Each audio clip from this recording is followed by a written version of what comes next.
stage. Angus McKettrick, the patriarch, the founder of the Triple M and the dynasty.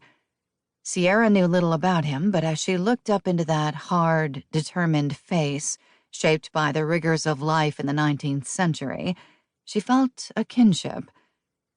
"Ruthless old bastard," said the voice of Hank Breslin. "That's where McKettricks get their arrogance, from him." "Be quiet," Sierra repeated, thrusting her hands deeper into her coat pockets. She stood in silence for a long moment, listening to the rattle-throated hum of the station wagon's engine, the lonely cry of a nearby bird, the thrum of blood in her ears.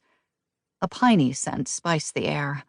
Sierra turned, saw the marble angels marking the graves of Angus McKettrick's wives, Georgia, mother of Rafe, Cade, and Jeb, Concepcion, mother of Kate. "Look for Holt and Lorelei," Eve had told her the last time they'd spoken over the telephone. "That's our part of the family." Sierra caught sight of other bronze statues, smaller than Angus's but no less impressive in their detail. They were works of art, museum pieces, and if they hadn't been solidly anchored in cement, they probably would have been stolen. It said something about the McKettrick legend, she supposed, that there had been no vandalism in this lonely, wind-blown place. Jeb McKettrick, the youngest of the brothers, was represented by a cowboy with his 6-gun drawn, his wife, Chloe, by a slender woman in pioneer dress, shading her eyes with one hand and smiling. Their children, grandchildren, great, and a few great-great-grandchildren surrounded them, their costly headstones laid out in neat rows, like the streets of a western town.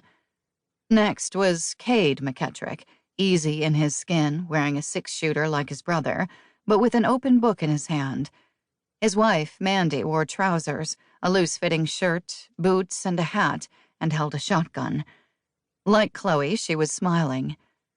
Judging by the number of other graves around theirs, these two had also been prolific parents. The statue of Rafe McKettrick revealed a big, powerfully built man with a stubborn set to his jaw. His bride, Emmeline, stood close against his side. Their arms were linked, and she rested her head against the outside of his upper arm. Sierra smiled. Again, their progeny was plentiful. The last statue brought up an unexpected surge of emotion in Sierra. Here, then, was Holt, half-brother to Rafe, Cade, and Jeb, and to Kate. In his long trail coat, he looked both handsome and tough. A pair of very detailed ammunition belts crisscrossed his chest, and the badge pinned to his wide lapel read Texas Ranger. Sierra stared into those bronze eyes, and once again felt something stir deep inside her. "I came from this man," she thought. "We've got the same DNA." Liam gave a jarring blast of the car horn, impatient to get to the ranch house that would be their home for the next 12 months. Sierra waved in acknowledgement, but moved on to the statue of Lorelei. She was mounted on a mule, long, lace-trimmed skirt spilling on either side of her impossibly small waist, face shadowed, not by a sunbonnet, but by a man's hat. Her spirited gaze rested lovingly on her husband, Holt. Liam laid on the horn. Fearing he might decide to take the wheel and drive to the ranch house on his own, Sierra turned reluctantly from the markers and followed a path littered with pine needles and the dead leaves of the 6 towering white oaks that shared the space, heading back to the car. Back to her son. "Are all the McKettricks dead?" Liam asked, when Sierra settled into the driver's seat and fastened the belt.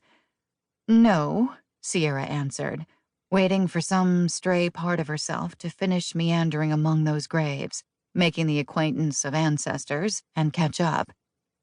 "We're McKettricks, and we're not dead. Neither is your grandmother, or Meg." She knew there were cousins, too, descended from Rafe, Cade, and Jeb, but it was too big a subject to explain to a 7-year-old boy. Besides, she was still trying to square them all away in her own mind. "I thought my name was Liam Breslin," the little boy said practically.